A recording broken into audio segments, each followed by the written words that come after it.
জুলাইতে ১ থেকে ৩১ ৮১টা লাশ দাপন হয়েছে। একটা বডি ব্যতীত ২টা বডি একসাথে কোথাও নাই। বৈষম্য বিরোধী ছাত্র আন্দোলনে যারা নিহত হয়েছে বেশ অভিযোগ রয়েছে।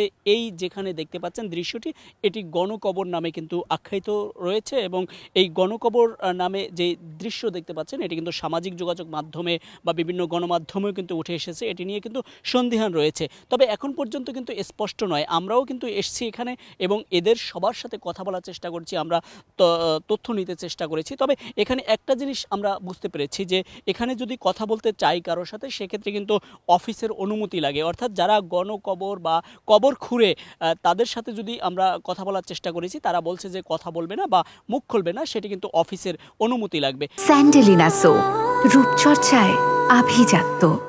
এক পর্যায়ে কিন্তু কোনোভাবেই কিন্তু আমরা চেষ্টা করেছি, পরে অফিস কর্তৃপক্ষের সাথে আমরা যোগাযোগ করি এবং অফিস থেকে তিনি নিজে এসে কিন্তু আমাদেরকে তার পক্ষের যেই কথাগুলো সেগুলো কিন্তু বলেছেন এবং তার যেটা বলার ছিল সেটি কিন্তু বলেছেন। অভিযোগ আছে বেশ, এই যে যারা কোটা বৈষম্য বিরোধী আন্দোলনে যারা নিহত হয়েছে, এরকম বেশ কিছু লাশ একসাথে আপনার এই কবরস্থানে দাফন করা হয়েছে। গণ কবর যেটাকে বলি, যে এক কবরে ৪-৫ জন ৩ জন করে। না, আমাদের এখানে এই ধরনের কোনো কবর নাই। কবর থাকলে তো কবরের জায়গায় থাকবো নাকি, এটা তো অন্য জায়গায় যাব না। আমি এনে ৫টা ১০টা লাশ থাকলে তো এখানেই থাকবে, সেটা প্রুফ তো এখানটা আপনারা 100% প্রুফ নিয়ে ম্যাজিস্ট্রেট নিয়ে বাংলাদেশ সেনাবাহিনী আছে, পুলিশ সদস্য আছে, নিয়ে আসলে তো ওইটা এখানেই পেয়ে যাবেন। ওইটাকে লড়াচড়া তো কোনো সুযোগ নাই। আমাদের এখানে একটা বডি ব্যতীত 2টা বডি একসাথে কোথাও নাই। এরকমটা শোনা গেছে যে বেশ কয়েকজন একসাথে কবর দেওয়া হয়েছে, এটা কি মিথ্যা? আমাদের এখানে সম্পূর্ণ এটা গুজব।